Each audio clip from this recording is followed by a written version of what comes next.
Tatsuya was an ugly, poor, neglected child who was bullied by his mother at a young age for being a defective magician, and she tried countless times to eliminate him before he was born. His abuse continued getting deadlier every day, but on his 4th birthday, his mother forced him to undergo an illegal forbidden surgery and unleashed her broken mind-altering ability to fry his brain.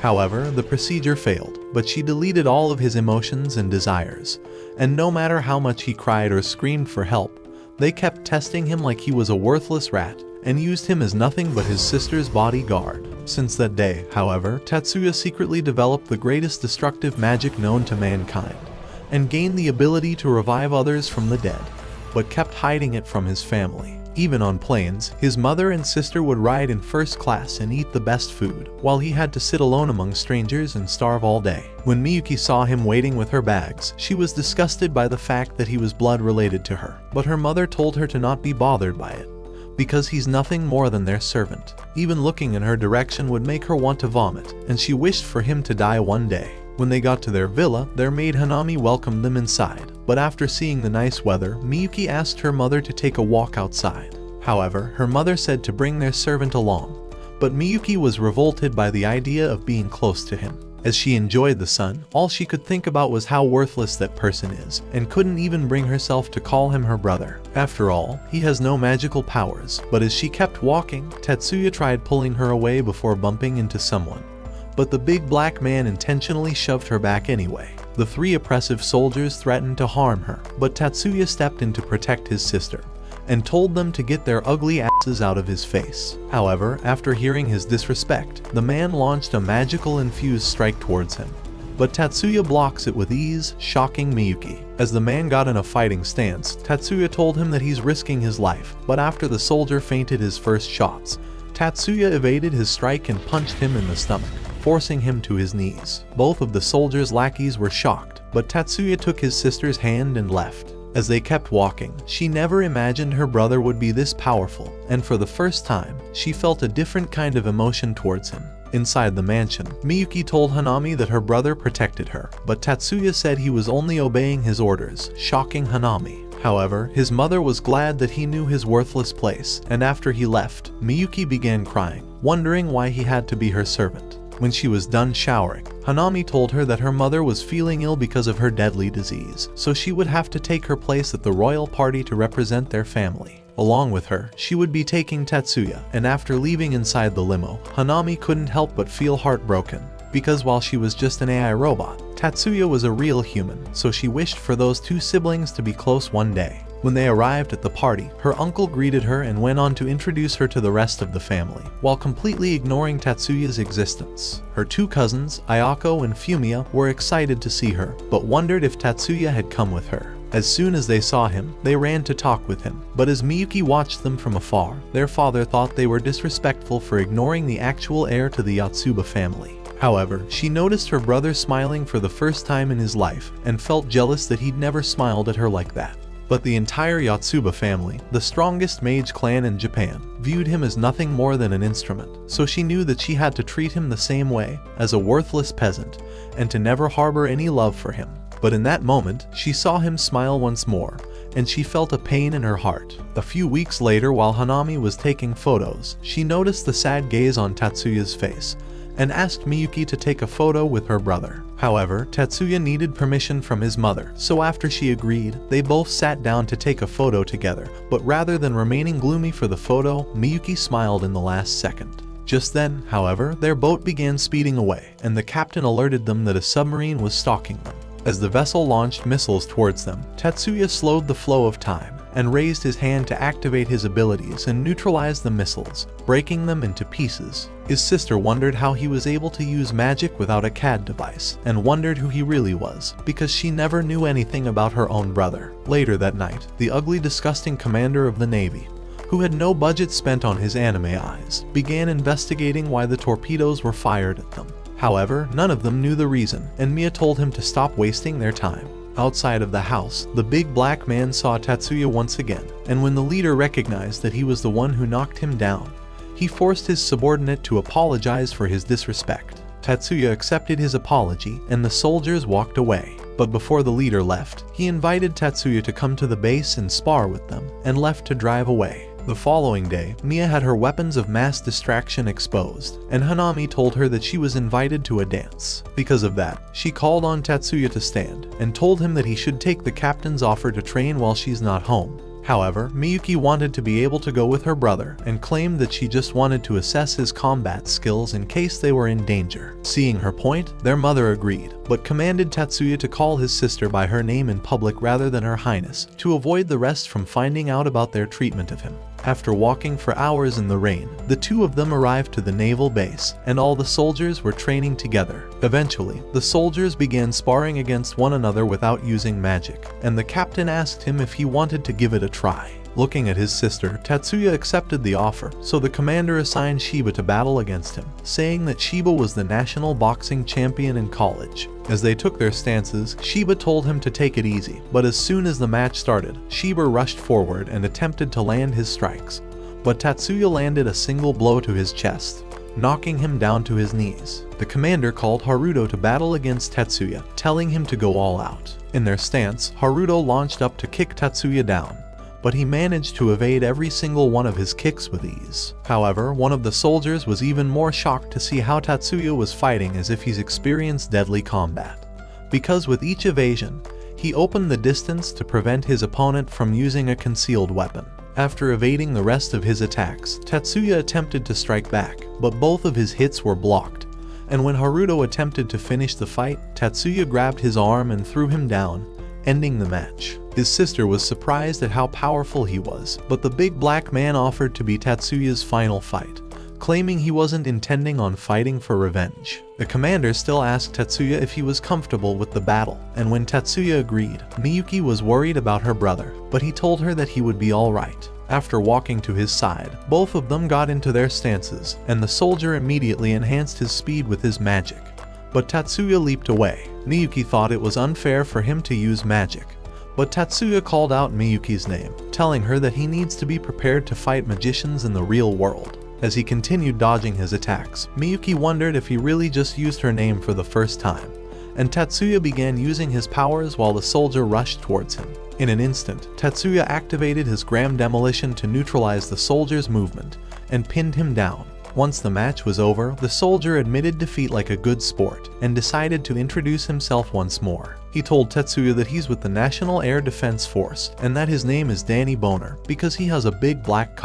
Tatsuya introduces himself back, and Danny hugs him close, telling him that he can give him a call if he's ever bored. 3 days later, Miyuki wondered how her brother could spend all day watching anime like a worthless f***ing loser instead of touching some grass. Yes, she's also referring to you losers watching the video right now. Yo, that one there was a violation. Personally, I wouldn't have it. Later that afternoon, Mia's cannons were armed once again. But as they were drinking tea, the emergency alarm began going off, and the National Defense Force announced that their defensive vessel was sunk by the enemy forces. Because of that, everyone needs to evacuate the island, and Tatsuya entered the room to escort them to the island's shelter. However, the phone began going off, and the caller was Maya, Mia's twin sister, who warned Mia to release Tatsuya's powers. Maya went on to say that she would be able to disable his limiter without even lifting a finger, so Mia agreed and hung up the phone. A few minutes later, the army tank began driving them towards the shelter, and when they arrived, Danny was going to be their personal security guard along with his other lackeys, and made them wait inside a room while the shelter was being prepared. Along with them were a few other families, but Hanami realized something was off, as shelters should always be prepared for emergencies. At the same time, Tatsuya tried calming Miyuki down, telling her that he'll always have her back. Hearing her brother say her name made her wonder what he meant by having her back. But just then, Tatsuya stood up feeling the vibrations of gunshots,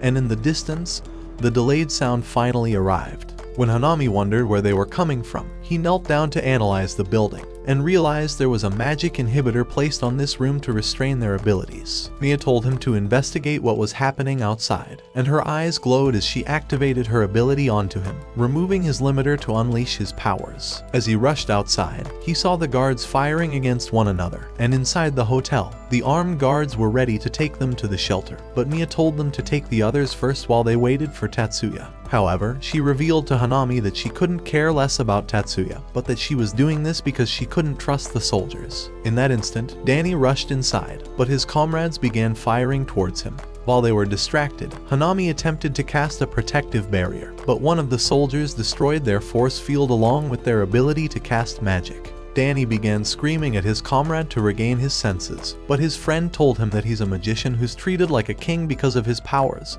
so he would never understand their struggle. Without his weapon, Danny attempted to remind them that he was their friend. But as soon as they were distracted, Miyuki casted her freezing magic, eliminating one of them. The soldier became outraged by the death of his comrade, and began gunning her down along with the rest of her family. But as soon as she was killed, a hole was ripped in the wall, and a soldier was instantly deleted. When Tatsuya landed, he began deleting the rest of the soldiers, and ran towards his sister. As he tried to save her, he placed his arm on her chest and began releasing his ultimate ability, begging for his sister to come back to die. But Tatsuya's voice continued attempting to reach her consciousness. However, she wondered why he would try to save her when all she'd done was neglect him, and wished that she would have at least apologized to him before leaving. Her last bit of strength ran out, and as she passed away, a magical circle began wrapping towards her, and her wounds began healing, the most wonderful power in this world. Her eyes opened up to Tatsuya's face, and as he hugged her for the first time in his life, she hugged him back. When she got up, she saw how her mother had passed away, so Tatsuya pulled out his gun and pointed it towards his mother, healing her wounds with his powers and bringing her back to life. At the same time, he began repairing Hanami's wounds, but she was shocked since no healing magic in this world should bring them back from death. 30 minutes later, the leader of the army apologized for his soldiers turning into insurgents, but said that there was a large fleet of ships sailing towards them, and that 80% of the defense force had been completely destroyed. Tatsuya understood the situation, so he asked them to take his family to a safe place, and give him an armored suit and military equipment. But when the leader wondered why he would want that, Tatsuya told him that they killed his sister, so he'll burn all of them to ashes. The leader agreed only if Tatsuya spares those who surrender, but Tatsuya said that they won't even have time to surrender. While walking away, Miyuki ran to her brother and begged him not to leave and risk his life. However, after all, the only thing he can consider dear to him is his little sister. But when she wondered what he meant by those words, he realized that he'd accidentally revealed his secret. Before leaving, he told her that in this world, she is the only thing he can ever consider dear to him, and he'll burn the entire planet down if that's what it takes to protect her. After walking away, the army's helicopters took off, and when the enemy fleet arrived on ground, they began rushing towards the island. But as they fired towards Tatsuya, he began firing his weapon to vaporize their bullets and delete them from existence. As they watched his actions, Miyuki asked her mother to tell her the truth about her brother, so her mother promised to reveal Tatsuya's secret.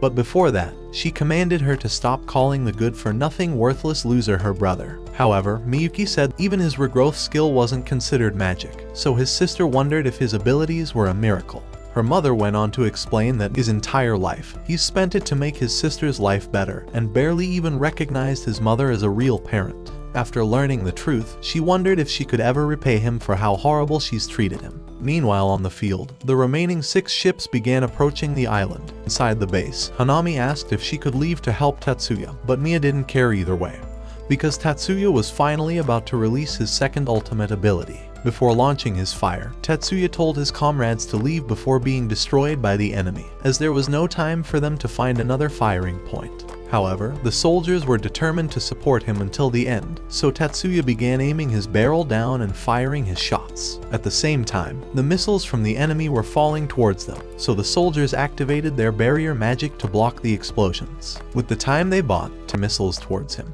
Just then, Hanami began speeding towards them on a motorbike, and arrived in the last instant to block the explosions from killing them. The soldiers wondered how long she would be able to hold out, but before she ran out of energy, Tatsuya had finished calculating the trajectory, and after the entire fleet had been wiped out, Hanami fell off her feet, but a tsunami was about to got away. However, Hanami told him that she had reached the end of her life, and told him that her entire life mission as an AI was to protect his family, so she had finally fulfilled her duty today. As Tatsuya was about to extend her life, she rejected his offer, saying that she's never had freedom to choose anything in her life, but this was the only time she could choose where to die. because now she can finally die as a human rather than a man-made instrument, and begged him to let her have her wish. In that moment, she closed her eyes and never opened them again. 3 years after the Akuwana incident, Tatsuya decided to further his education and enrolled at the Magic First High School. As Tatsuya walked around the school, he came across a first-course upperclassman who introduced herself as Mayumi. She told him that she was the student council president and wondered if he needed any help getting around. Tatsuya noticed her CAD device and thought she was no ordinary president, so he introduced himself, but told her that he doesn't need any help. As the entrance ceremony began, Tatsuya noticed that blooms who were ranked as the best students were sitting in front, but weeds who were considered the worst were sitting in the back. Without much thought, he already knew his spot, and shortly, a young girl in glasses asked to sit by his side. She introduced herself as Mizuki, and her friend said her name was Erika, but Tatsuya wondered why she looked worse than a useless sloppy car. As the president concluded her speech, Miyuki arrived to present her own, but Tatsuya thought she was spitting trash and could not wait to leave already. That night, when Miyuki tried making coffee for Tatsuya, she realized that not a single person congratulated him on his admission into the school. The thought made her angry, and she began to freeze the kitchen, but he stopped her just in time and managed to calm her down. It was bad enough that no one wanted him to enroll in the first place, so he couldn't possibly expect anything from their family. The next morning, they began running up the road to their training ground. And as Tatsuya arrived, a man tried to attack him, but he smacked him away and kicked another, jumping, dodging, and swiping at their weapons. At the same time, the sensei appeared before Miyuki, wondering why her useless face was at his dojo. Before she could answer, his perv mind kicked in, and he said he'll show her how to play with his sword. Just then, he blocked a sudden attack, and Tatsuya told him to quit being a disgusting, ugly creep. The sensei promised to teach Tatsuya a lesson, so as Tatsuya began attacking, he noticed his invisible barrier, but the sensei attacked with a flurry of punches before kicking him away. But he landed comfortably, impressing the other fighters with this skill. At once, he began charging at the sensei, and as their sparring was over, Tatsuya lay in exhaustion. Miyuki tried to help him, but noticed that her dress was dirty, so she activated a magic technology that whitened her dress and cleaned him up. The following day at school, Mizuki and Erika noticed that Tatsuya was fast on the computer, so he told them that he was registering for lectures. A new student thought he was impressive and introduced himself as Leo, telling them that his practical skill was convergent system reinforcement magic. When he wondered what Tatsuya's practical skill was, he told him that he didn't have any, but intends to become a magic engineer. Just then, a bell rang, and the teacher entered the class, but Tatsuya wondered why she looks like a Rembrandt nun. As they ate inside the cafeteria, Miyuki asked to join their table, but a group of morons appeared before her. Their leader, Shun, suggested they have their lunch together, saying that the weeds were a bunch of low-ranking losers who did not deserve a spot next to them. Angered by his words, Leo tried to challenge him, but Tatsuya decided to leave the table instead. Before heading home that evening, the same group of morons returned, demanding to take Miyuki home. Shun told them that they were too useless to even be acknowledged, but Mizuki said that his mother is useless. Looking to show off his power, Shun challenged Leo to a duel and tried to shoot him with a magic-enhanced gun, but Erika smacked it away and told him he was a worthless shitface. Afraid of losing their reputation, another member tried switching on his power, but a girl activated her own, casting darkness over everyone, and her magic shattered instantly. At that moment, Mayumi arrived, saying that it was a criminal offense to attack anyone with their magic. As Mary, the disciplinary committee leader, arrived, she told them that they would be punished for using their magic, and commanded the students to follow her immediately. Tatsuya began telling her that he asked the blooms to reveal their powers, but did not realize that it would go out of control.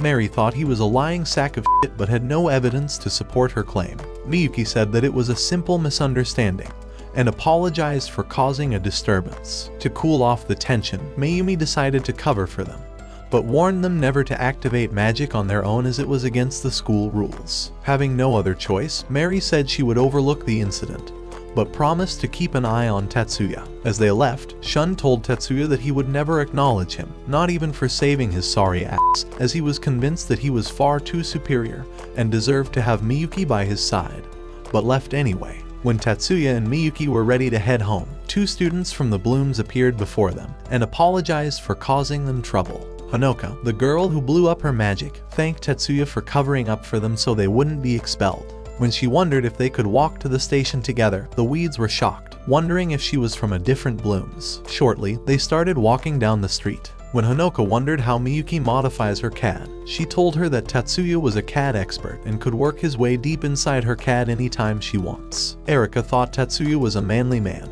and wondered if he would examine her own CAD, but he thought her device was more useless than her face and told her to f*** off. You're a victim!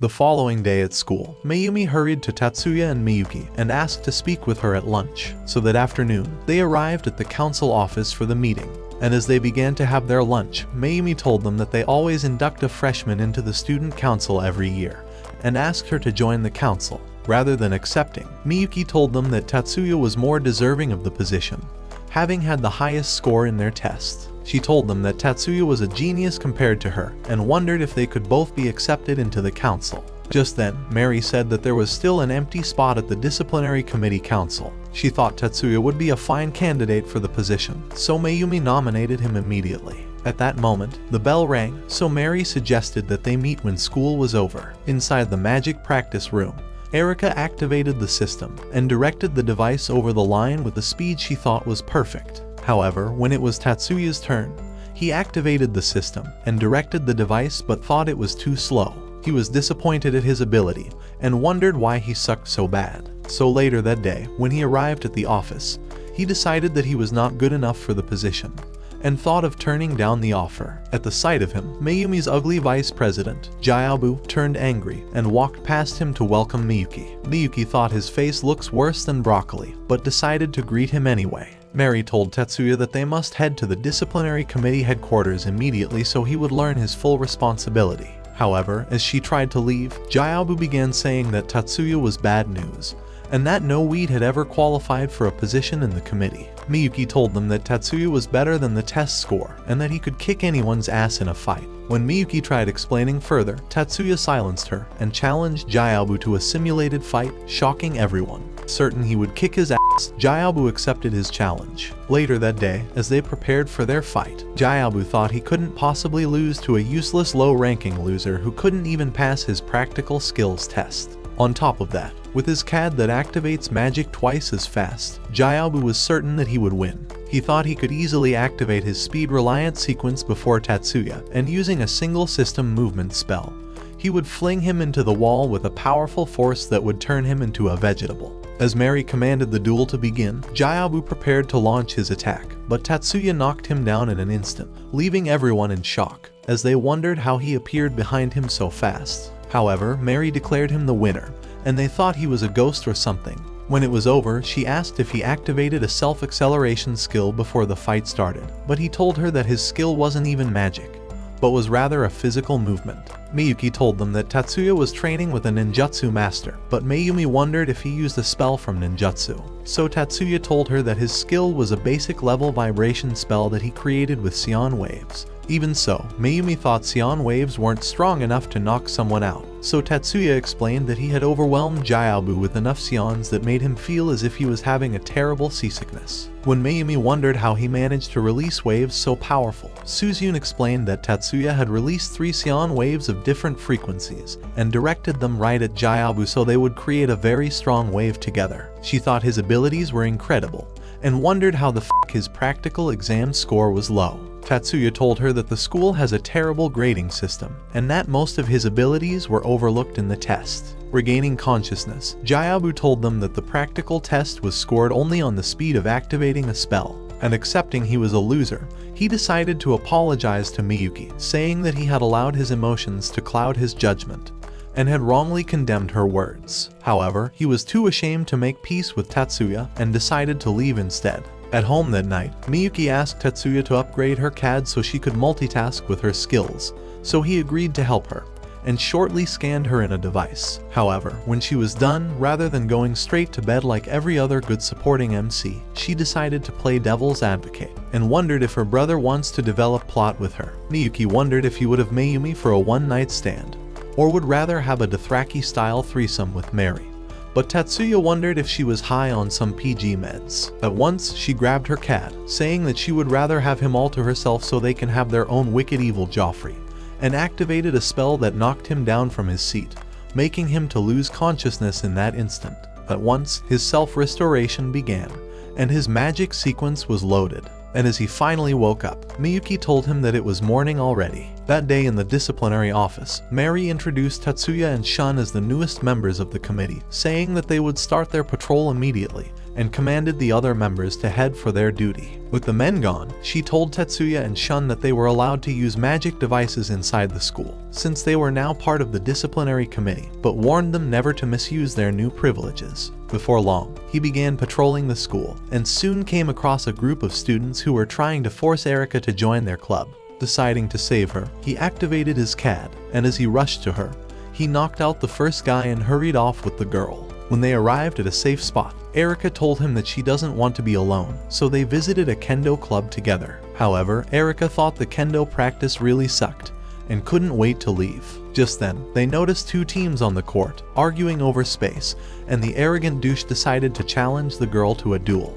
The girl, Mibu, had placed second in the kendo tournament, but the dude, Takaki, was champion of the Kanto region. He promised he wouldn't activate his magic, but she called him a lying ass loser, saying that he could never defeat her without cheating. At the same time, Tatsuya began to record them, realizing the situation was about to escalate. Immediately, Takaki charged at her, and they raised their sticks to strike each other. However, they realized that Takaki's stick merely grazed her arm, but her stick would have impaled his heart if it was an actual weapon. She told him to admit defeat, seeing as he would be dead in an actual fight.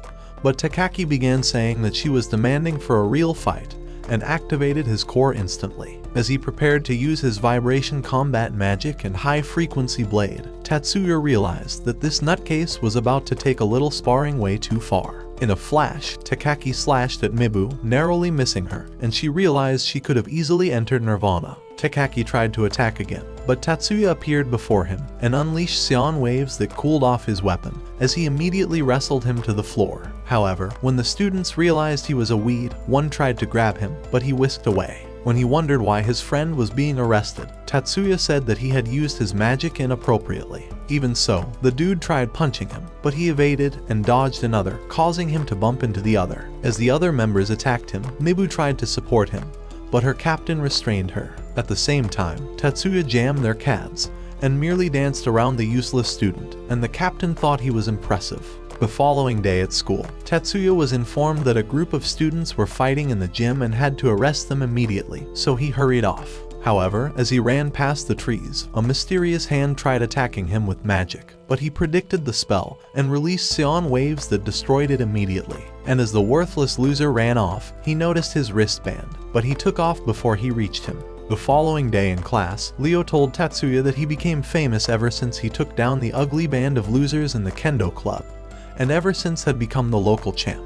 Just then, Tatsuya noticed Miyuki spying at him from the entrance, and as they began heading to grab lunch, they came across Mibu, whom Tatsuya had rescued from the ugly, worthless Takaki. As she wondered if they could have lunched together, Tatsuya told her he was not interested in playing gigolo, and told her to go get a life. However, she told him that she would be waiting at the cafe if he changes his mind. As Tatsuya prepared to leave, Miyuki asked if he would visit the girl, and grew jealous at the thought of sharing her brother. She told him that she was happy he was growing famous, but was afraid that his true abilities would soon be discovered. Tatsuya told her that he would be perfectly safe, and said that he would keep his true abilities hidden away from everyone. Later that day, Tatsuya was invited to the counseling room, but he wondered why Miss Counselor was dressed like a retired stripper. She told him that he was invited for a mental experiment to discover if he was a perv. To determine if he truly was one, she told him that she must ask him some questions. By the time the questions were over, she asked if Mibu was his new lover, but he told her to stick her ugly nose into her business and called it a rumor. That evening at school, Mibu told the captain that she was sick of being bullied due to her inability to use magic, and was bent on changing the school's activities. The captain thought that Tatsuya was their only hope of making progress, and told her to win him over to their club. At home that night, Tatsuya revealed to Miyuki that a secret anti-magic group was starting to infiltrate the school, and thought they were up to no good. While heading to the gym a few days ago, a student had attacked him, and he told her that he was certain the dude wore the organization's wristband. Hearing his words, Miyuki wondered if the anti-magic group intend to destroy the country to even their odds, so Tatsuya told her that it was possible, but thought their family would investigate this secret organization.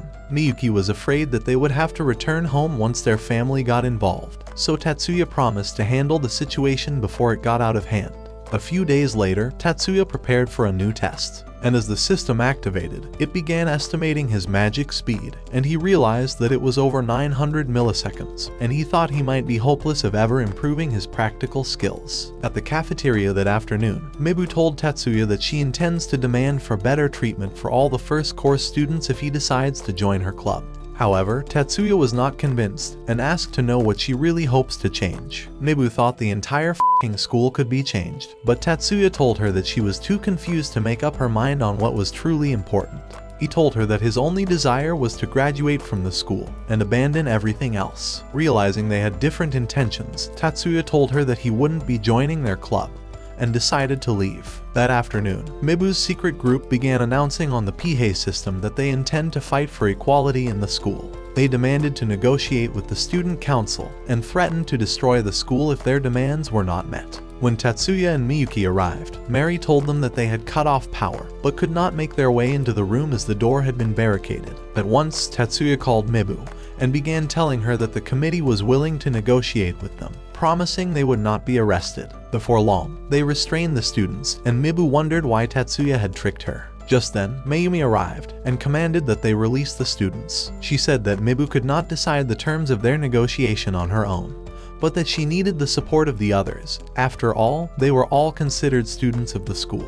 She said that the student council would handle the situation, and suggested they leave for the negotiation at once. That day at school, Tatsuya spotted the captain as he tried to persuade Mizuki to join his club, and thought he was the same dude that attacked him a few days ago. As he left, Mizuki told him that he was the captain of Mibu's kendo club, and said that he has the same hypersensitivity skill that she possesses. That night, the sensei began telling Tatsuya and Miyuki that the captain was a member of the anti-magic group that often attacks the city, and that his brother was the leader of another famous anti-magic group in Japan.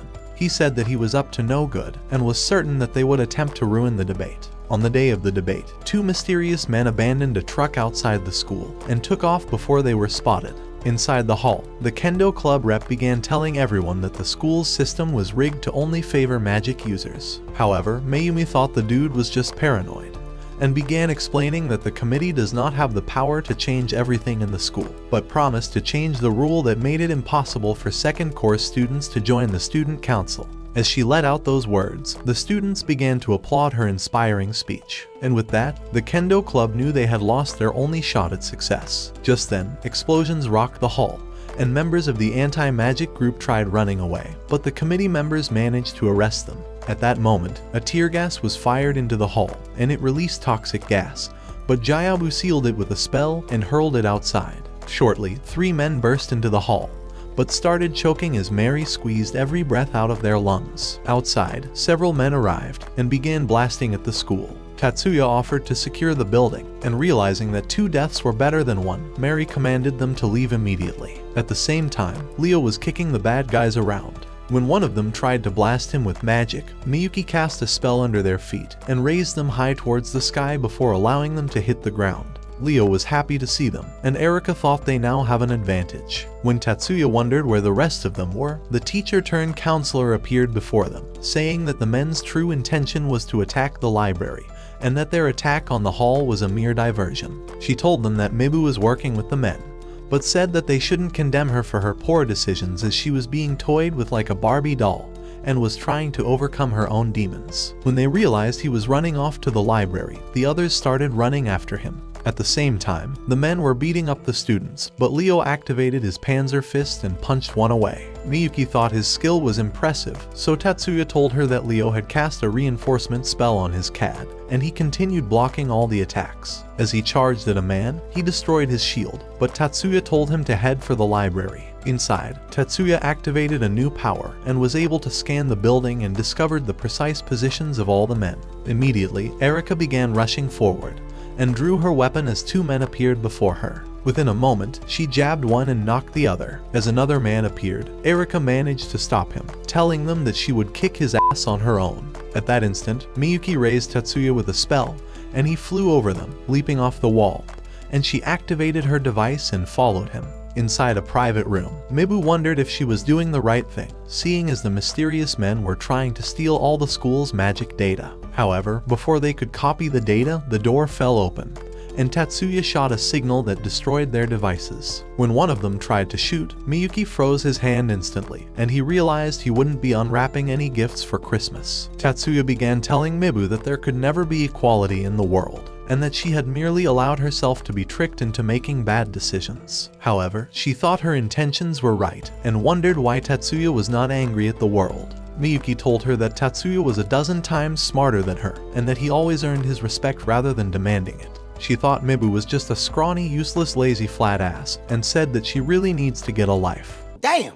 She told her that Tatsuya had noticed her ugly face and had even thought of making her his second wife, but realized that she was far too useless. She told her that she had always looked down on herself, but was too afraid to take responsibility. With Mibu still in shock from the realization, one of the men screamed at her to activate her ring, so she unleashed a cast jamming to destroy Miyuki's magic. But Tatsuya knocked down the men without breaking a sweat, and spotted Mibu running away. Miyuki tried to end her, but Tatsuya told her to allow her leave, saying that Erika was waiting to kick her ass. At that moment, Mibu came across Erika, and the redhead introduced herself. She told her that she had watched her at the kendo tournament, and was sad to see her become a loser and a painful embarrassment to her family. Desperate to escape, Mibu grabbed a weapon, but Erika promised to school her ass anyway, and threw down a sword if she wishes to change weapons, before drawing her own weapon. As she charged at her, Mibu thought she was fast and managed to block her attacks as Erika flashed across her. Mibu realized that she had activated a self-acceleration ability. As Erika ran to her, she activated the cast jamming and began attacking her with relentless attacks.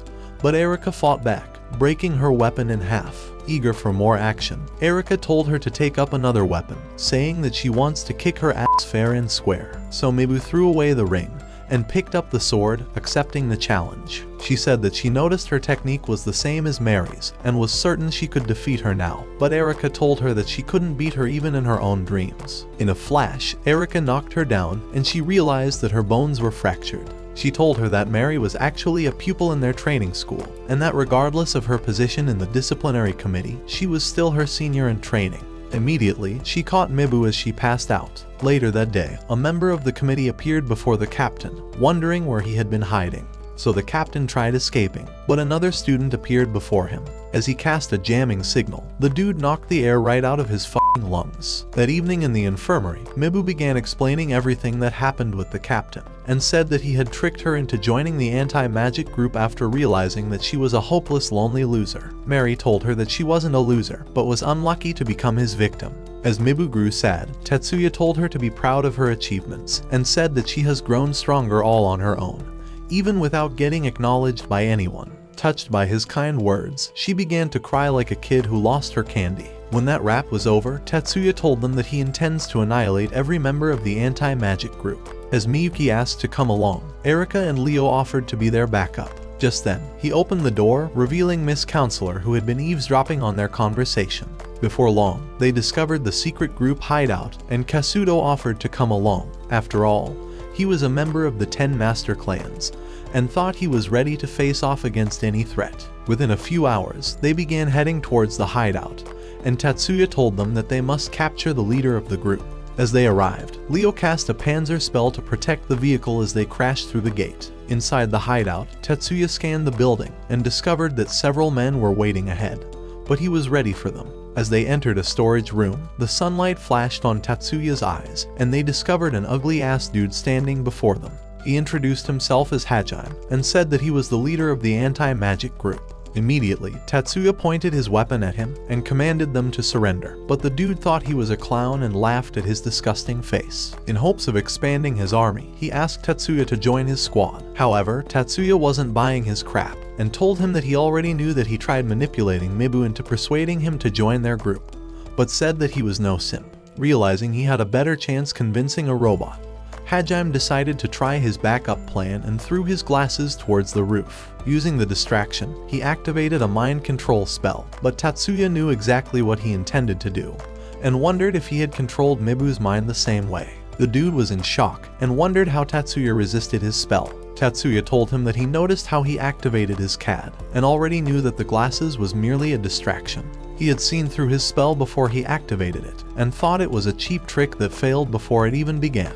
Realizing he had run out of tricks, Hajime commanded his men to shoot them, but their guns shattered instantly. And at the sight of this, the dude thought he was screwed and began running off, but Tatsuya followed him. However, one loser thought he could play hero and charged at him with a knife, but Miyuki froze him on the spot, turning him into a pillar of ice. As Tatsuya left, Miyuki grew angry, and as she activated her device, she cast an ice spell that began to freeze them up, turning them all to blocks of ice. At the same time, Kasudo shielded all the gunfires, and his backup charged at the men, slashing their gun and kicking them around like an angry, revengeful ex. In the meantime, Tatsuya scanned the building and discovered another set of men. At once, he fired at them, and their guns shattered instantly. To utilize the opportunity, all the men activated their jamming signal. Even so, Tatsuya began to fire at them, and Hajime wondered how the fuck he could still use his weapon.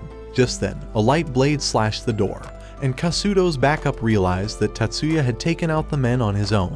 When Tatsuya told him that Hajime was the leader of the anti-magic group, he grew angry, realizing the dude had nearly ruined the life of his crush, Mibu, so he sliced off his member. With Hajime screaming in pain, Kasudo activated a spell to put him to sleep. That night, as the forces carried away the wounded men, Miyuki realized that the frozen dudes were starting to unfreeze. After a few weeks, Tatsuya returned to the hospital with Miyuki and Erika, glad that Mibu was finally leaving. Just then, her father asked to speak with Tatsuya in private, and thanked him for saving his daughter, saying that Mibu had returned to her right frame of mind after hearing his kind words the other day. He thought Tatsuya had saved her from herself, and told him that he would make a fine son-in-law.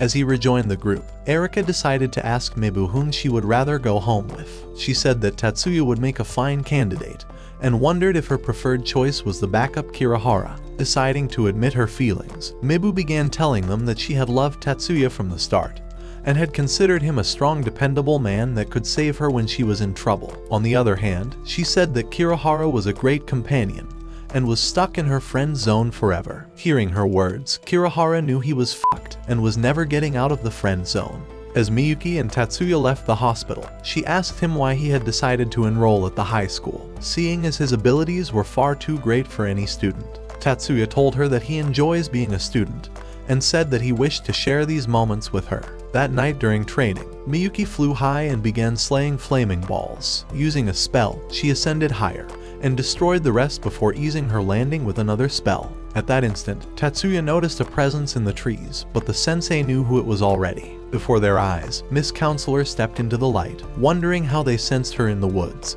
but Tatsuya demanded to know why she was stalking him. The sensei told them that she was his old student, and had probably come to say hello. Even so, Tatsuya was not satisfied with the answer, and demanded to know why she looked like a ninja trying to sneak into the White House. The sensei told them that the counselor was a secret investigator for the Public Security Agency, and she told them that she was hired right after getting assigned as a counselor. She asked them to keep it a secret, and said that her identity would be compromised if she was discovered. A few days later, Tatsuya and his friends won a football game at school, and thought a quiet dude had helped them to win. So after the game, Leo and Tatsuya introduced themselves, and said that he may become the next Lionel Messi with his skills. However, the dude, Mikihiko, thought they were merely flattering him, and said that he wasn't even certain he would make it into the junior academy, but was happy to make 2 new friends. That afternoon in the office, Mayumi began telling the members that they would be participating in the 9 schools competition within a few weeks. She told them that it was a renowned event that happened only once in a decade,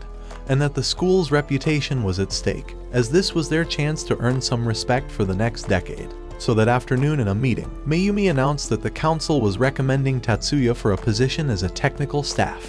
Hoping to convince them, Kasudo suggested that Tatsuya reveals his true ability to everyone, and adjust a CAD device to prove himself. Willing to take the risk, Kirihara offered to be the guinea pig. Before long, Tatsuya began copying Kirihara's data into another CAD. As the scanning was completed, he began copying the remaining data manually, and everyone wondered how he typed so fast on a keyboard. Within a few seconds, he was done, and Kirihara put on the CAD, activating his light blade. Kasudo asked if he felt sick with this new CAD, but he told him that he was perfectly fine. Asuza told them that Tatsuya was a rare talent, and that kicking him off their team was basically shooting themselves in the foot. One student tried saying that Tatsuya was not special, but Jayabu told him that no one could complete the same task so well, and suggested that they include him in their team because even he could not afford to be petty. With everyone now in agreement, Kasuto agreed to include him. However, that night, the major of Tatsuya's secret department commanded him to complete a performance test the following day, but he hoped it wouldn't disturb his preparations for the contest. The major told him that a secret group had been spotted in the area of the competition, and warned him to be cautious. That night, as Miyuki revealed her outfit for the competition, Tatsuya told her that she looks pretty, and thought that she would surely win. Before her eyes, he began to rise with a flight technique, and she was impressed with his success. She told him that she was proud to be his sister, and thought their babies would be cute. Tatsuya told her that he was closer to achieving his ultimate goal, and asked her to be his test monkey, so she accepted him immediately. Inside an underground floor, she activated the device, casting a spell under her, and began floating in the air. Tatsuya wondered how she felt, so she told him that she felt no dizziness or anything like that. Delighted by her words, he told her to fly all across the room. Without hesitating, she cast another spell and went right through it, calling herself a goddess, and began flying around the underground. After a few days, Tatsuya and Miyuki visited a development center, and Tatsuya revealed the flight device to a renowned researcher, Ashiyama. He told him that he had programmed gravity control into the device and wondered if they could make duplicates of it. Before long, they decided to experiment with a dude, and as he activated the spell, he began ascending towards the roof. They discovered that his CAD was stable, and that he could move on his own without feeling sick. Realizing it was safe, the other dudes began to activate the flying spell, and Ashiyama thought Tatsuya was a true genius. When they were done, Tatsuya and Miyuki began to leave the facility, but came across their father and the family butler. When Miyuki wondered why the butler wasn't acknowledging Tatsuya's presence, he said that Tatsuya was an ordinary bodyguard that was worse than a cockroach. Miyuki thought he was rude, and tried saying that her brother deserves to be respected. But the butler told her that everyone desires to see her become the next leader of the Yotsuba family, and that Tatsuya was totally irrelevant as he had no position in the family. Angered by his words, Miyuki began casting ice, and was ready to freeze his ugly face. But Tatsuya stopped her just in time. As his father tried calming him down, Tatsuya called him a weak, spineless loser, and began to leave with his sister. That afternoon, during the opening ceremony, Miyuki gave him a lapel pin, and the crowd applauded him. When the ceremony was over, Tatsuya introduced himself to a group of students, saying that he was their new CAD operator, but the girls wondered if he could operate deep inside their CADs at the same time. What do you mean by that? That evening after school, Mizuki sensed the presence of spirits inside the building, and decided to take a look. As she arrived inside a class, she noticed that Mikihiko was trying to summon several spirits. As he sensed her presence, the spirits began flying towards her, but Tatsuya appeared to save her. He apologized to Mikihiko for disturbing his spell, and said that the spirits would have devoured Mizuki if he didn't rescue her. When he wondered why Mikihiko was practicing spirit magic, he told him that he was learning to summon monsters. Impressed with this discovery, Tatsuya asked Mizuki what kind of spirits she had seen, and she told him they were a strange blue and light spirit, but she had been too afraid to get a better look. Hearing her words, Mikihiko grew impressed, and thought he would acquire the same ability from kissing her.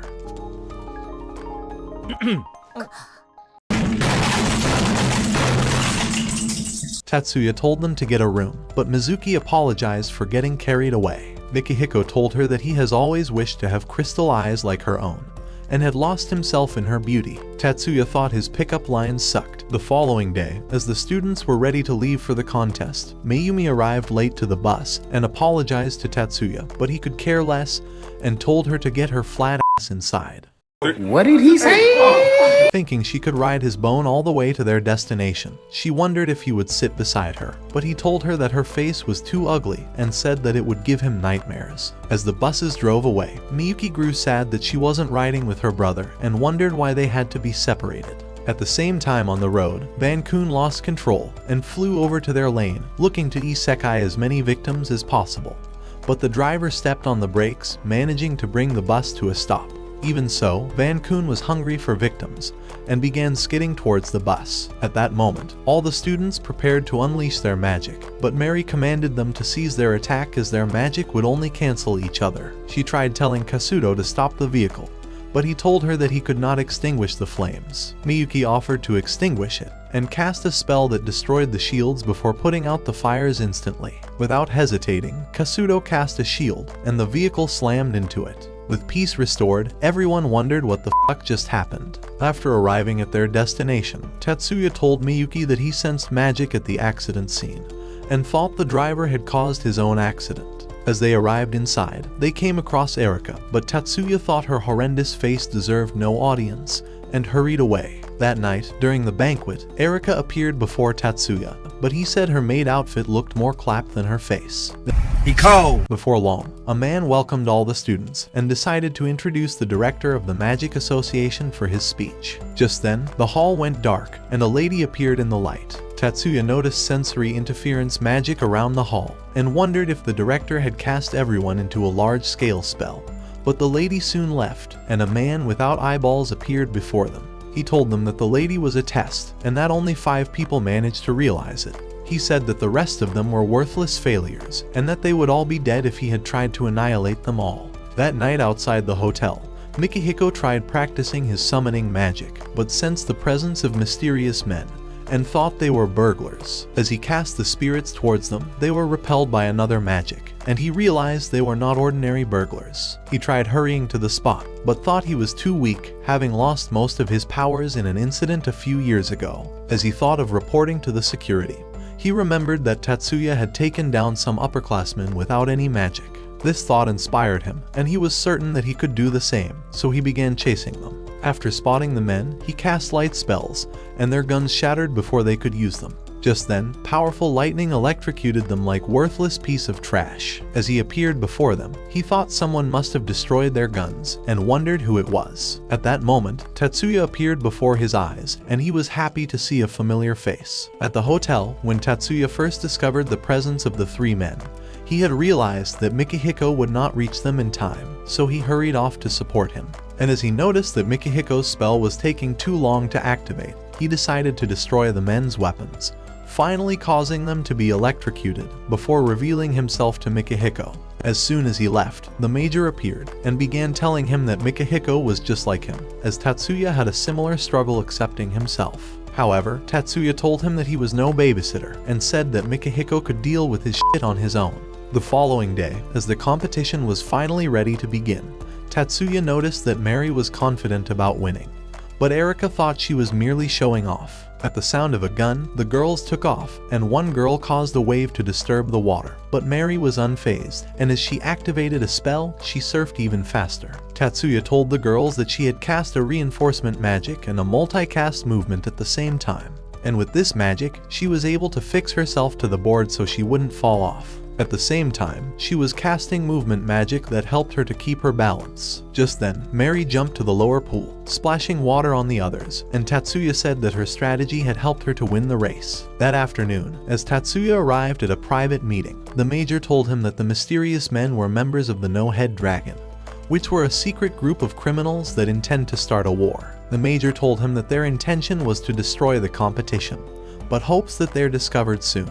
The following day, Tatsuya arrived at the arena for the quarterfinals of the competition, and saw Mayumi take the stage with her competitor. As the light signaled green, they began firing at objects, but Mayumi was 3 times as fast and didn't even miss a target until she scored a perfect 100 and won the round. The next day, Mayumi asked Tatsuya if he could stretch her out, and bent over to show him how flexible she was. We must stay focused, brothers. We must stay focused. When she was done, she wondered why he wasn't simping over her like every other moron, so he told her that he has a lot of shit to deal with and several CADs to operate. As another contest began, Mayumi hit all her targets until her opponent surrendered. At the same time, Chiyoda prepared for her own contest, and as the alarm went off, she activated a spell and cast her magic at her rival's ice, managing to destroy a pillar with her vibration-type magic. Her opponent activated a defensive magic to protect her ice, but Chiyoda's magic was stronger, and it weakened and continued destroying her pillars. Desperate to even the score, the girl went on the offense and managed to take down her ice, but Chiyoda released more magic and successfully demolished all her pillars at once. However, later that day, Suzune told them that they have only a slight chance of winning the competition, One student told them that the only way to secure their first position was to win 4 of their 6 final contests. That evening at the hotel, Miyuki and the others visited Tatsuya, hoping to keep him company. As Erika noticed his newest invention, she wondered if he would allow her to try it out, but he told her she was too ugly for it, and threw the box to Leo, telling him to activate it. So that night, Leo decided to try the weapon, and activated a spell that caused it to divide and ascend into the air, before rejoining once again. Leo thought the blade was impressive, and was happy that it only needed reinforcement magic to extend itself. Tatsuya told him that the power of the blade was to increase in length, but said that it has an invisible middle that keeps it attached.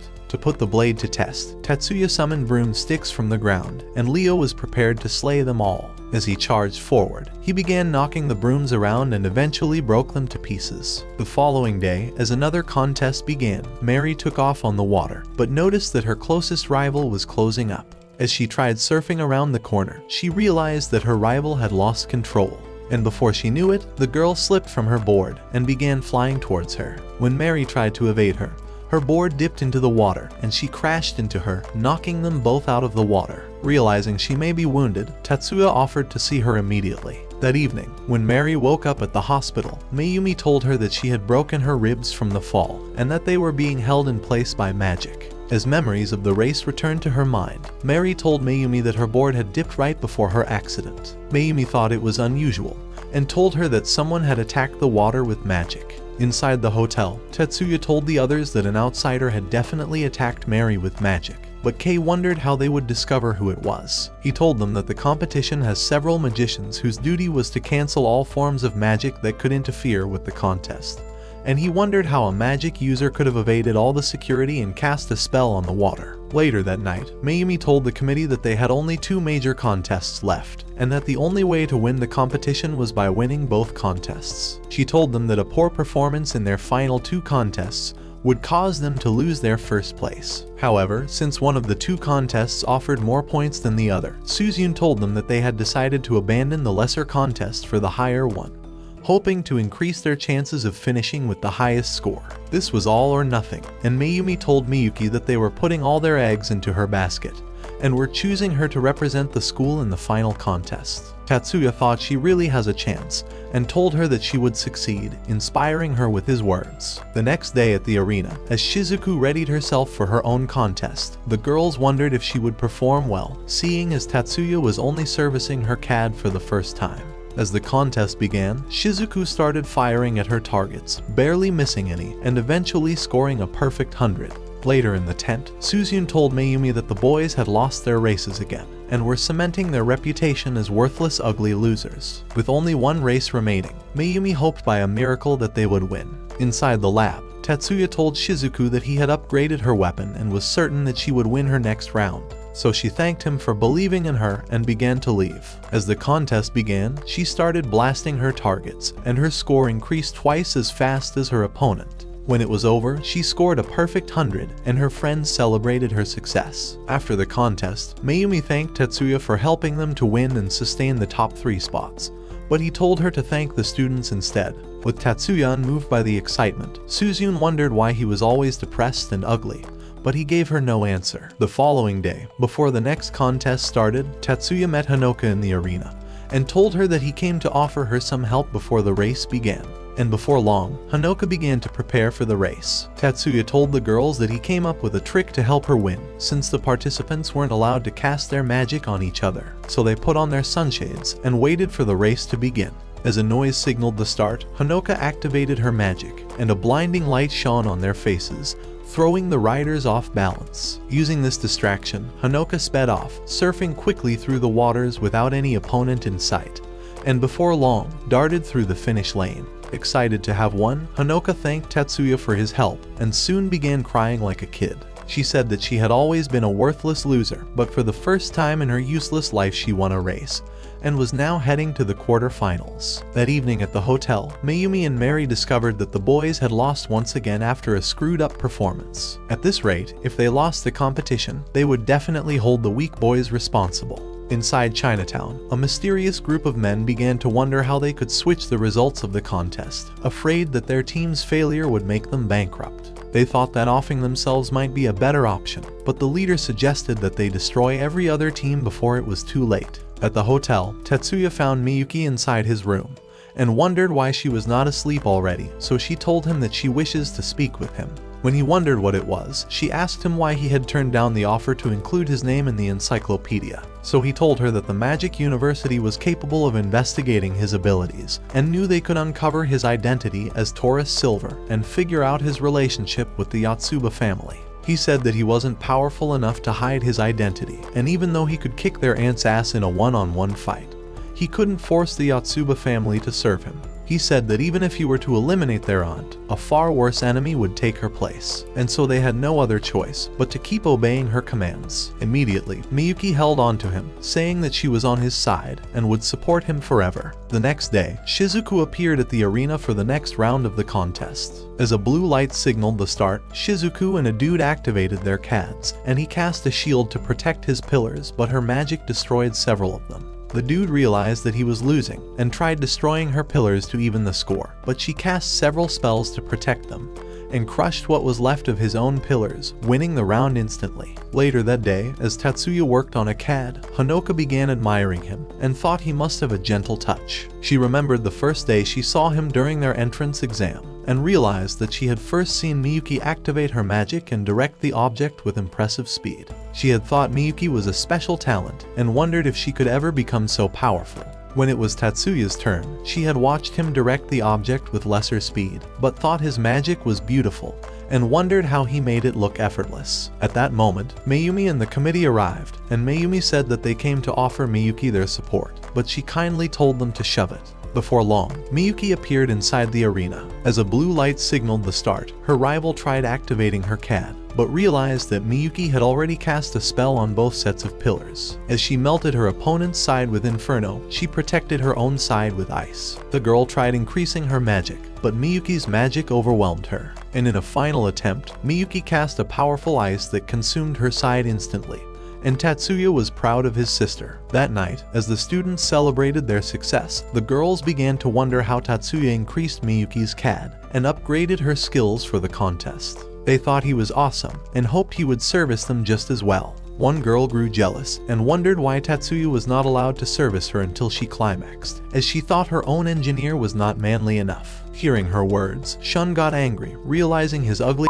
ass may soon be replaced, and decided to leave the hall. As he walked down the passage, he told his friends that they must win their next contest even if they had to cheat, thinking it was the only way they could prove they were better than Tatsuya. As another contest began, Erika noticed that the participants were all wearing sunshades, afraid that Hanoka would try casting another blinding spell. At the sound of a gun, the girls took off immediately, sliding down the waterway.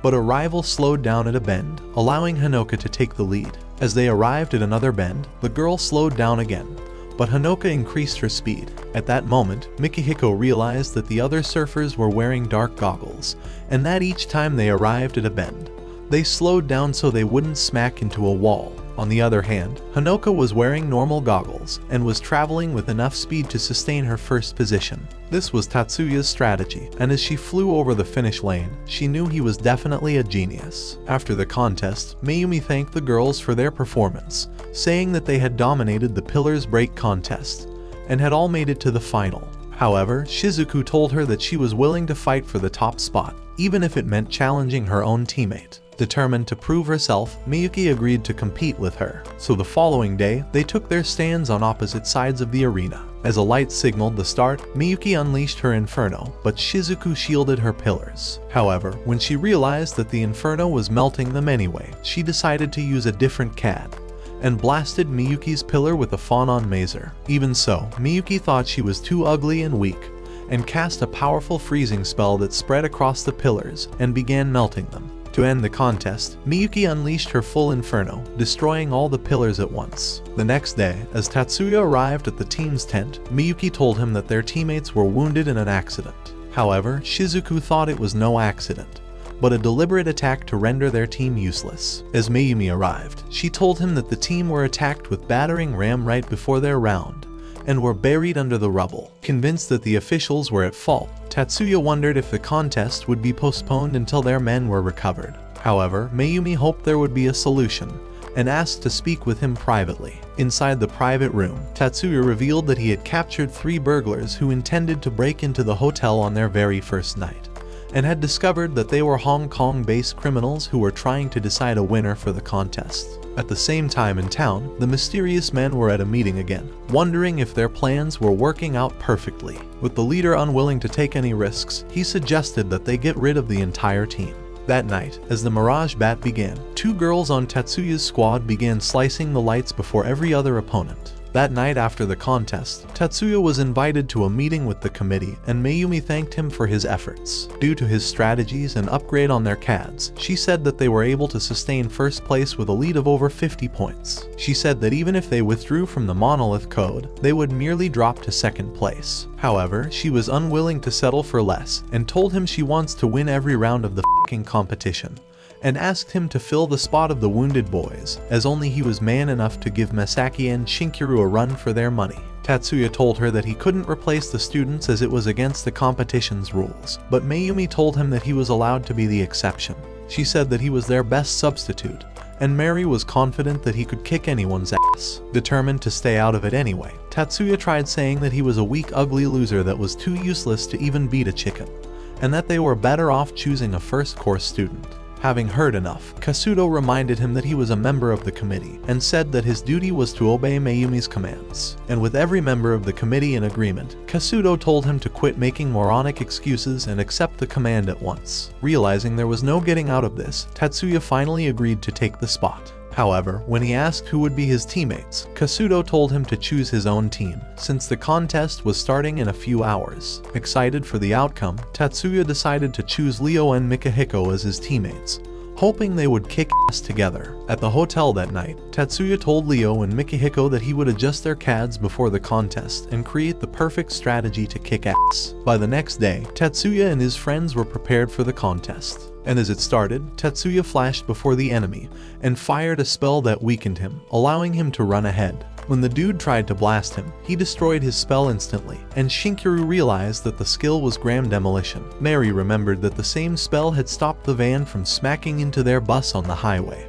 and wondered if Tatsuya had saved them after all. On the other hand, Tatsuya successfully opened the enemy's monolith, but hurried out of sight immediately. At the same time, an enemy arrived at Leo's monolith. As he tried to shoot it, Leo swung his blade at him, knocking him aside, and nailed him into the ground. Inside the forest, Mikahiko cast a Sound Waves on another dude, making him to lose his way. And as Tatsuya ran through the trees, he activated a spell, and jumped onto a tree before flying onto another. When the last dude arrived at the spot, Tatsuya fired a Resonanus spell to weaken him, winning the contest for his team, and Masaki thought his skill was impressive. As the next contest began, Mikahiko activated an infiltration spell, and managed to discover the opponent's monolith, so Tatsuya hurried away, and fired at the monolith below before narrowly escaping the enemy's attacks. As Leo came across an opponent, he managed to shield his monolith with a spell and knocked the dude with his blade. And as the alarm went off, Tatsuya realized they had won another round. As another contest began, large rocks launched at Masaki, but he caught them in his spell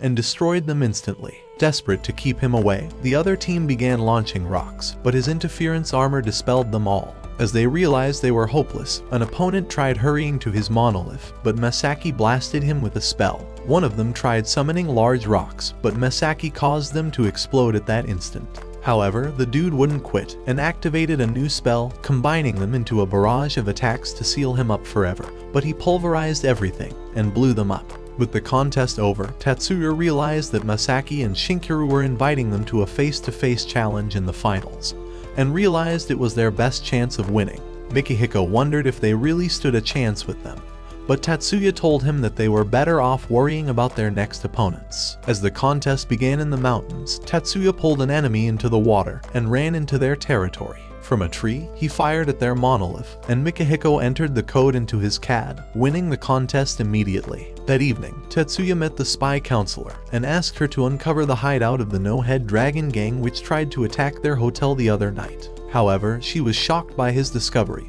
and wondered how he found out the secret name. He told her that it was none of her f***ing business and said that he intends to annihilate them before they attacked his team again. So as she continued staring at him like a hopeless, useless lover, he told her to get her ugly ass face from his sight. Damn!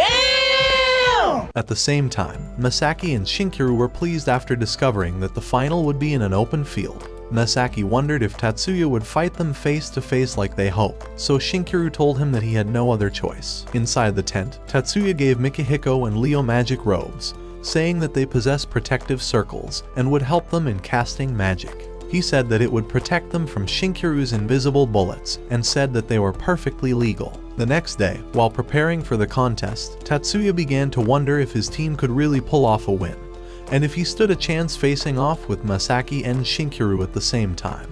Just then, Miyuki appeared before him and told him that she believes he would never lose to anyone. As she hurried off, Tatsuya knew that he couldn't afford to disappoint her. In the stands, Mizuki began noticing several spirits swarming around Mikihiko and thought his powers were starting to restore. With everyone looking on from the stands, an alarm signaled the start of the contest, and at once Masaki fired a spell, but Tatsuya destroyed it instantly. As he began firing more spells and walking closer, Tatsuya destroyed them all without hesitating.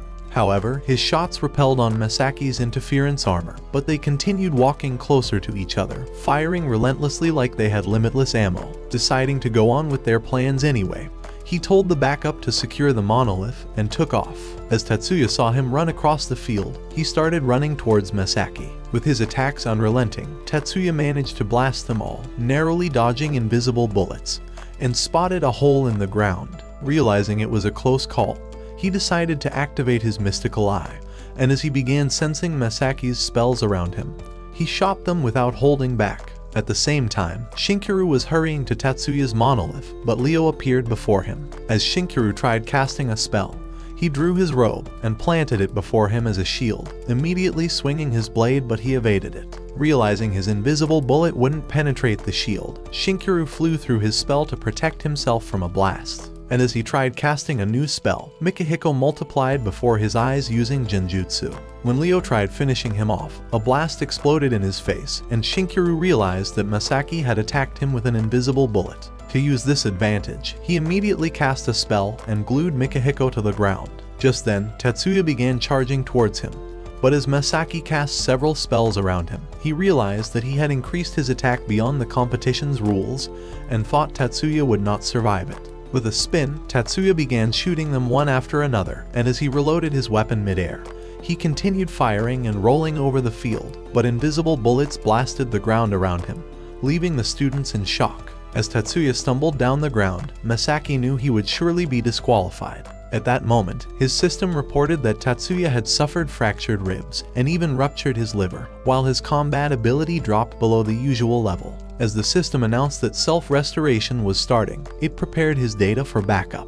At that instant, he landed beside Masaki, and with the dude still in shock, he snapped his fingers, creating a powerful noise that echoed across the arena. As the noise vanished, Masaki passed out instantly, having ruptured both his eardrums. However, Tatsuya was also wounded and decided to rest until he was recovered. In the open field, Shinkuru was shocked to discover that Masaki had been defeated, and as his backup warned him of a nearby attack, he managed to evade a lightning strike. With Mikihiko pleased to see Masaki taken out, he decided to endure his own pain, determined to defeat Shinkuru. At once, he unleashed his clones with Genjutsu and activated a powerful spell, causing large rocks to emerge from the ground. Shinkuru tried to escape, but a weed caught his foot, and as he managed to free himself, lightning struck him from the top, sending him crashing to the ground. Mikihiko thought they had won, but Shinkuru appeared before his eyes and unleashed a powerful blast that was sure to annihilate him. Luckily, a shield protected him from the attack, and Leo swung his blade, knocking Shinkuru straight to the ground, and finally winning the contest. Inside the tent, the committee were excited about their victory, and Mayumi was impressed with Tatsuya's exceptional skills. At the arena, all the students began cheering for the boys, but Miyuki was happier than everyone. Meanwhile, at another meeting, the mysterious men realized their team's chance of winning was close to zero, and thought their asses would be in trouble for giving fake predictions to their gamblers. Desperate to turn it in their favor, one of them suggested that they eliminate Tatsuya and his friends from the rest of the competitions. He said that it was the only way to snatch the win, and the others thought it was a great plan.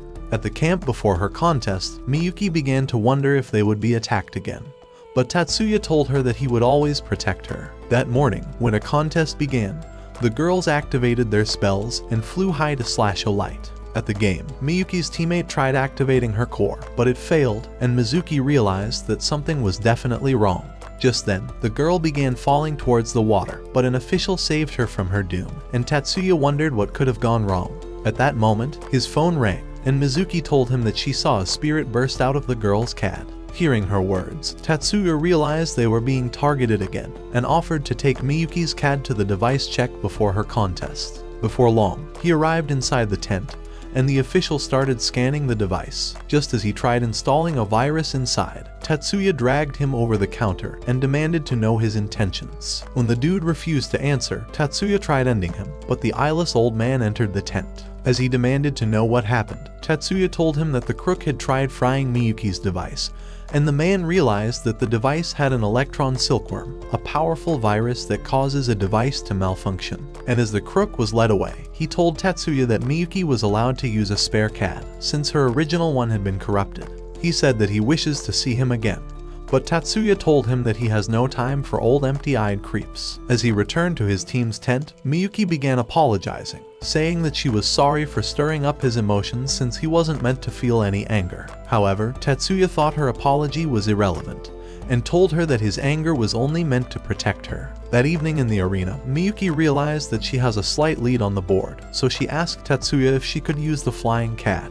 As the new round began, the girls flew towards the light, and after a moment, Miyuki activated a new spell and flew past them. Realizing she was flying, everyone wondered how she acquired the skill, but she began slashing the lights and flew even higher. By the time the round was over, she had led by a huge gap on the scoreboard, and Tatsuya was pleased with her success. In the no-head dragon base, the gang realized their new plan was a total failure, and thought the best option was to ruin the entire competition, so they activated Captain America. As he arrived at the arena, he tried attacking a dude, but he caught him and hurled him outside the structure. However, he managed to activate a spell and rolled over the ground. As the dude landed, he asked who he was, but soon figured out that he was probably a robot. Just then, another dude appeared, wondering if Captain America would rather be called Mr. Robot. Looking to utilize their distraction, Captain America tried punching the dude, but he pushed him back with a spell and told the other dude to restrain him. Immediately, electric needles nailed him into the ground,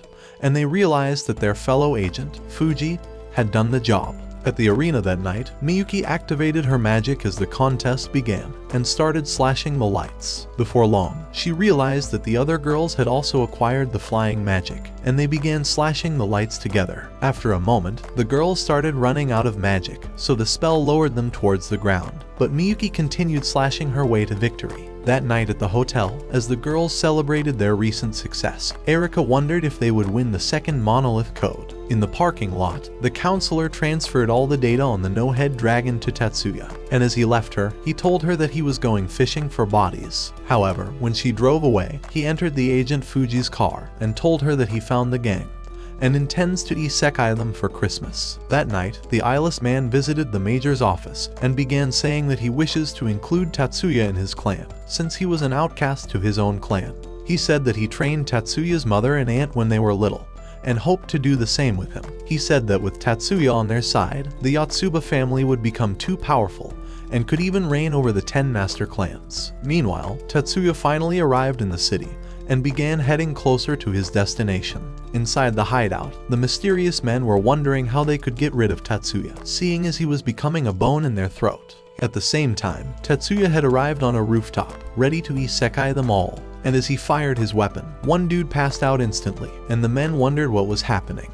Just then, a generator vanished, and they grew afraid, wondering who was next. At that moment, the phone began to ring, and Tatsuya told them that he came for payback. At that instant, their magic disappeared, and another generator vanished. Afraid for himself, one ugly dude flipped the table for hiding, and a generator revealed that the attacks were coming through the window. Deciding to take a shot, one man aimed for the faraway structure and saw Tatsuya smiling in the lens. Before he knew it, a bullet nicked his eye. One dude commanded the generators to attack Tatsuya, but they said that it was impossible as they couldn't possibly reach him. Immediately, 2 more generators vanished, and through the call device, Tatsuya told them that he came to grant them quick funerals without the need to book for space. Desperate to live, another man tried calling for help, but Tatsuya told him that he has cut off their service and caused him to vanish instantly. The one-eyed man tried running away but also vanished before reaching the door. With only one left, the man began saying that he would quit and become a follower of Christ, but Tatsuya told him that it was every sinner's favorite line, so he promised to abandon the competition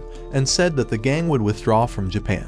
However, Tatsuya was not convinced and said that only his boss could make the decision. Desperate to survive, the man told him that he was the boss Pihei and could make him accept whatever he wants. As Tatsuya asked for the name of this boss, he eliminated another generator to prove his threat. With no other way out, the man confessed that his boss was Richard's son and was a famous man in the society. However, Tatsuya decided to be a bad protagonist today and eliminated another dude instantly. Angered by this, the man wondered why Tatsuya was eliminating them, saying that they had not killed any students. Even so, Tatsuya was determined to stay bad and told him that they dragged him into their business when they came after his sister. He told him that their attempt had drawn out the emotion inside him and had brought him on this journey of revenge. As he let out those words, he silenced him forever. And the next day, Kasuto and his team began destroying their opponents in another round of the Monolith Code, electrocuting and knocking their enemies aside. At that moment, an alarm went off, and they realized that Kasuto and his team had won their contest. Shortly in the arena, Tatsuya and Miyuki watched Kasuto in another round of Monolith Code, blocking attacks with his phalanx, an indestructible shield, and knocking the enemies aside like a rag doll, securing the win for his team.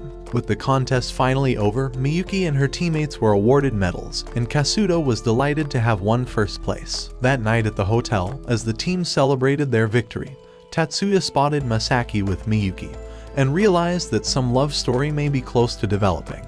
As he appeared before him, the dude realized that he was her brother, and thought all his pickup lines were totally fucked. However, Tatsuya decided to honor the bro code, and asked Miyuki to dance with him, so they headed off to the dance floor. After a moment, Kasuto appeared before him, and asked for a private meeting. Outside the hotel, Kasuto told Tatsuya to join the 10 master clans, realizing it was the only way to save him from the clan's leader's intentions. With Tatsuya unwilling to switch clans, Kasuto wondered if marrying Mayumi would be enough to change his mind.